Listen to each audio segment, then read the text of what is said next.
Ecclesiastes chapter 3 verse 19 in context. For the fate of the sons of men and the fate of the beast is the same.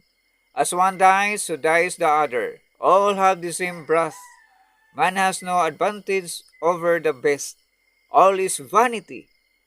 This verse highlights the shared fate of humans and animals, emphasizing that number one, mortality is universal. Both humans and animal die. Number two, equality and death. Death is common experience, leveling all. Number three, fleeting nature of life. Life's brevity and fragility are underscored. Number 4. No inherent human superiority. Humans have no inherent advantage over animals in terms of mortality. Sila!